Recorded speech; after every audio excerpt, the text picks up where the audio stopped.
Hey guys, so I'm going to try to do the second part of this video in 10 minutes. Hopefully I can. But anyways, where I stopped off is we were taking a year off of the Clomid and everything to just try and like give my body a rest and go from there to see, you know, what route we wanted to go. So I decided to go back to the doctor a year later. And basically, I wasn't able to see the doctor who had put me on Clomid because she had moved to a different state. So I actually had to see the original doctor who wanted to put me on birth control, you know, years ago. And she actually wanted to put me on birth control again. So she put me on orthotricycline, and she wanted me to go on it for like 2 months and go off of it for a month, then on it for 2 months, and just kind of do that cycle back and forth. I tried it for 1 month, and literally like the hormones in it were driving me crazy. Like I was a complete bitch. I mean, putting it nicely. It was very rude. Like it was hard for my husband and I to like get along. And it was very emotional. And I was like, I just can't do this anymore. Like I really need to, you know, I need to just go off everything. So I went off of that, and then I kind of talked to him about like maybe fostering to adopt. He was not like 100% on board with that. And I felt like I was kind of pressuring him.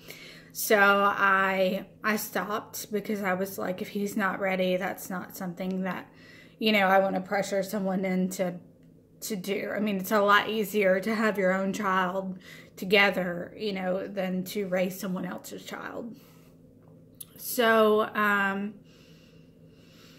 we basically just kind of didn't talk about it, you know, and then maybe like 6 to 7 months later, we went to Tennessee Reproductive Medicine in Chattanooga, and we talked to Dr. Rink about, you know, our options about mini IVF and doing full-blown IVF and, you know, what we could do. And I was like, I could take out 401k, you know, and we could have a baby, but I don't want to, I mean, not saying a baby is not worth it, but I don't want to take out like my retirement savings, you know, to have a child.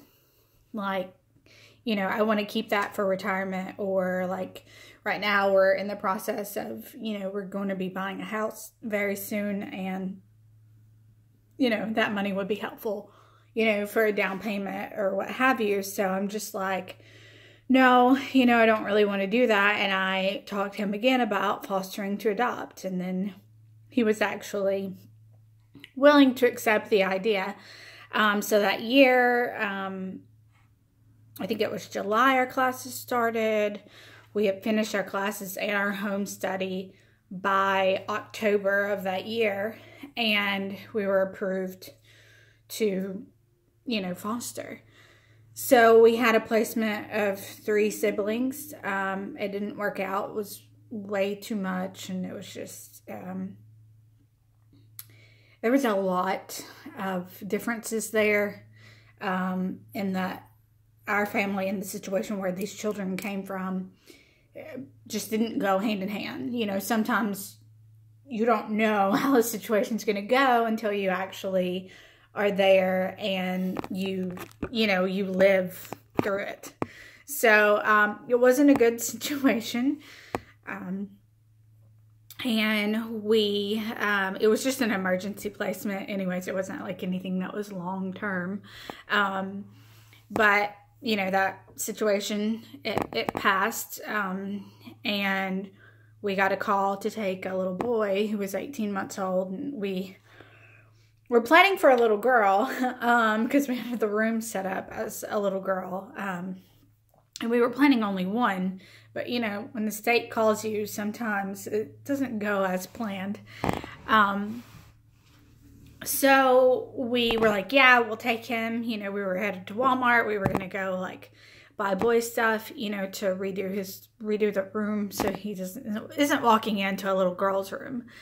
And then we got a call as we're walking out the door. Never mind, a family member has decided to take him. So, you know, I was very, at this point, like, this is never going to happen. You know, if you've ever watched This Is Us and where they're like waiting, you know, to get the call, it sucks so bad. Well, then we get a call one day, and we had already been asked to take this little girl in August, but we weren't approved until like October.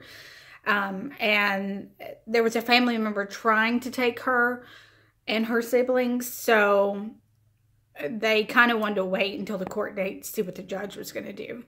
Well, the court date was in November. It was November 2nd. And the relative did not get the children. So the little girl, she was 2, she was placed with us. And then her siblings were already in a foster home. Like, they were already split up.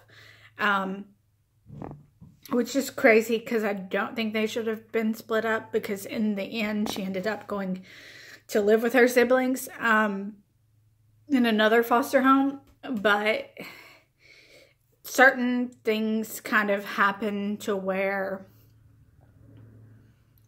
you know, sometimes it's just that way. Like, they have to do it that way in the beginning, or because a certain foster parent can't take, you know, a certain whatever. I won't get into it because it's too much detail and it's not my story to tell. But anyways, it was just a lot. So we were placed with her November the 2nd.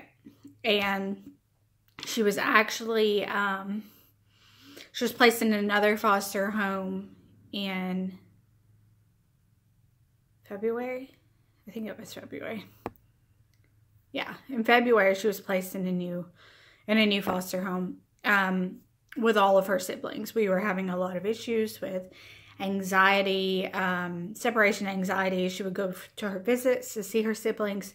She would scream all night long. My husband and I work full-time shifts, so you can imagine, like, the screaming. And it wasn't just like crying, like, it was screaming to the top of her lungs. So we finally just had to sit down and be like, look, you're going to have to do something, you know. And so they did move her with her siblings, and she's where she needs to be.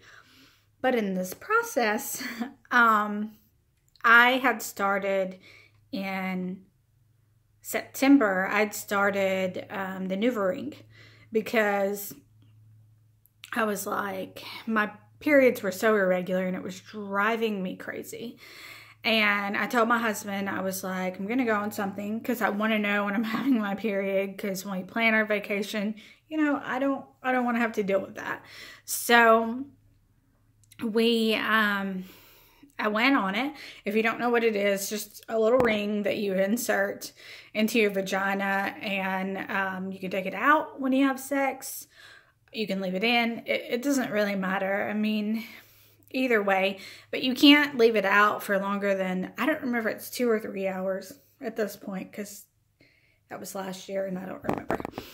But anyways, I started that, and I would take it out like when we had sex, and I was like trying to calculate like when I would be ovulating, because it, you know, made your periods become regular. And so I would just leave the NuvaRing out like all night long when I knew that I was ovulating. Well, I was on the NuvaRing I started it at the end of September, and I went off of it the middle of November. So it was like November 15th when I went off of it. Because I was having like some breakthrough bleeding, and it was like irritating my cervix, and my doctor was like, maybe we should just kind of look at other options for you and what you could take. So I was like, okay, you know, we'll try that. So I went off of the NuvaRing, and basically I was sick all of like, I swear, all of December, I was like ridiculously sick. And I was like, okay, I'm going to go off of this. And so I went off, and I had like bronchitis, sinusitis, the flu was going around. It was bad. And I went to the doctor, and I was like, you know, I've been throwing up. I'm not feeling good. He's like giving me breathing treatments, giving me steroid shots. And I had a normal period in October on the NuvaRing. That was my first month on the NuvaRing. And everything seemed to be normal. You only bleed for like 4 days, and it's very light. And then in November, I didn't have a period at all. I just spotted like twice in that month. Like 1 week I spotted for 1 day, and then the next week I spotted for another day. And that's when the doctor was like, you know, she kind of questioned whether or not I might be pregnant, but she was like, no, you know, because I hadn't really been on it that long. And she was like, okay, just go off of it. And, you know, we'll try something else. So, you know, I didn't have a period in December. And that's when I was going to the doctor. But I didn't even, like, think to, like, tell him, because I was like, there's no way, you know what I mean, that could happen. So, yeah, I'm just going to stop right here, because I want to do, like, the pregnancy announcement in a totally separate video. So I will do that. And this is the second part of our whole journey to get pregnant. And then I will let you know about the big surprise and how we found out. And it's crazy. Literally crazy. All right, guys. Well, I'll see you later. Bye.